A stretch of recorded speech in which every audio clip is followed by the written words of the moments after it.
Hello gardeners, నేను ఇప్పుడు ఒక అందమైన పూల దగ్గర ఉన్నాను. ఇది మాకు ఫస్ట్ టైం వచ్చిందండి. క్లార్కియాలో డబల్ పెటల్ అండి. ఇందులో సింగిల్ పెటల్స్ కూడా ఉంటాయి. మన దగ్గర వచ్చింది డబల్ పెటల్.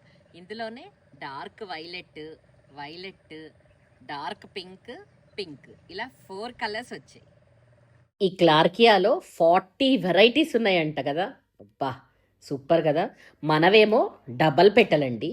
ఇందులో సింగిల్ పెట్టెలు కూడా ఉంటాయి. ఇవి నార్త్ అమెరికా నుంచి మన దగ్గరికి వచ్చేసాయి.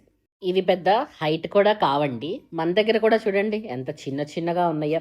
ఇదే ఫస్ట్ టైం మన దగ్గరికి రావటం కాబట్టి వీటివన్నీ కొన్ని వేరియేషన్స్ లాగా వస్తాయి మనకి. ఎగ్జాక్ట్గా వీటి నార్మల్గా రావండి. ఎందుకంటే ఇది ఫస్ట్ టైం కదా మనం ఇప్పుడు మన దగ్గర వేయటం. దాన్ని బట్టి కొన్ని తేడాగా వస్తాయి. ఇది మన దగ్గర డబల్ పెటల్స్ కదండి. ఇందులో చాలా కలర్స్ ఉంటాయి. వైట్, పింక్, రెడ్ ఇలా చుక్కలు కూడా ఉంటాయంటండి. కొన్ని అయితే సింగిల్ పెటల్లో ఇలా డాట్స్, ఇలా మనము బ్రష్ని ఇలా విదిలిస్తే ఇట్లా పడతాయి కదండి చుక్కలు, అట్లా స్పాటెడ్, ఇట్లా చాలా రకాలుగా ఉంటాయి. ఈ ఫ్లవర్సే సీడ్స్ అండి. ఫ్లవర్స్ అంటే ఎలా ఉంటాయంటే ఇలా కొమ్మలాగా వచ్చింది కదా, ఆ కొమ్మకే చిన్న సీడ్స్ లాగా వస్తాయి సన్నగా. ఈ ఫ్లవర్స్ తర్వాత సీడ్స్ అవుతాయి.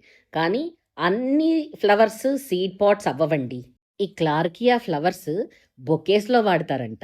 లాంగ్ ఇలా స్టెమ్ లాగా వచ్చి ఫ్లవర్ వస్తుంది కదా, అందుకని వీటిని బొకేస్లో యూస్ చేస్తారంట. చాలా అందంగా ఉంటాయి. ఈ క్లార్కియా ఫ్లవర్కి చాలా పేర్లు ఉన్నాయండి. ఫేర్వెల్ టు స్ప్రింగ్ అని, గోడేటియా అని, సాటిన్ ఫ్లవర్ అని, ఇలా చాలా రకాలు ఉన్నాయి. నార్త్ అమెరికాలో పిలుస్తూ ఉంటారంట. ఇది నార్త్ అమెరికాలో ఫ్లవరింగ్ ప్లాంట్. ఇవి నేను సీడ్స్తోనే గ్రో చేశాను. ఈ ఫ్లవర్సే సీడ్స్ అండి. సో ఈ ఫ్లవర్స్ అయిపోయాక మనం సీడ్స్ కోసం వెయిట్ చేద్దాం. ఇప్పుడు ఈ ఫ్లవర్స్ అన్నీ సీడ్స్ అయిపోవాలని మీతో పాటు నేను కూడా కోరుకుంటున్నాను.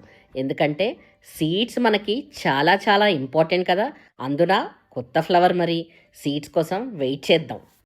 ఫస్ట్ టైం రావడం కాబట్టి కొంచెం జాగ్రత్తగా చూసుకోవాలి. ఎందుకంటే వీటి సీడ్స్ నా దాకా చేరి మళ్ళీ మీ దాకా చేరాలి కదా.